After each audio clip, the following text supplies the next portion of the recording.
Nobel বিজয়ী doctor Mohammad ইউনূসের বিরুদ্ধে অর্থ পাচারের অভিযোগে দুদকের করা মামলা বাতিল করে রায় দিয়েছে আপিল বিভাগ।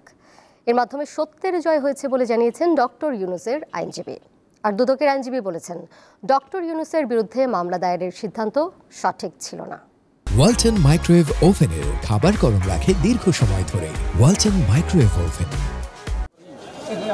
গ্রামীণ টেলিকমের কর্মকর্তা কর্মচারীদের অর্থ আত্মসাৎ ও পাচারের অভিযোগে ২০২৩ সালের ৩০ মে মামলা দায়ের করে দুর্নীতি দমন কমিশন। এই মামলায় নোবেল জয়ী ডক্টর মোহাম্মদ ইউনূস সহ ১৪ জনকে আসামি করা হয়। এতে ২৫ কোটি ২২ লাখ টাকা আত্মসাৎ এবং অবৈধভাবে অর্থ স্থানান্তরের অভিযোগ আনা হয়।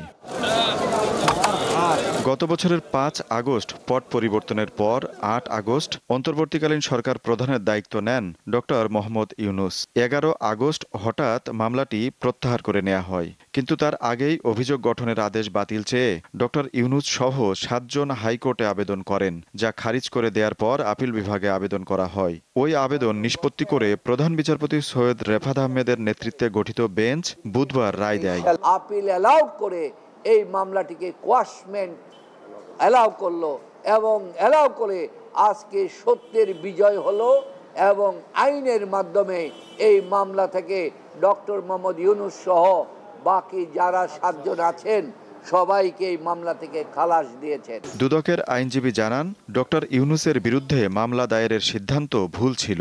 কোনো ক্রমে এটা ক্রিমিনাল মামলা চলবে না। ভুল হতে পারে, আগের কমিশন যখন এটা মামলাটা করেছিল তখন হয়তো সঠিক পরামর্শটা ছিল না, পরবর্তীতে সঠিকভাবে এসছে এবং এটা টোটাল বলা যায় যে আননেসেসারি হ্যারাসমেন্ট। সরকার পরিবর্তনের আগে ডক্টর ইউনূসের বিরুদ্ধে একাধিক মামলা চলমান ছিল।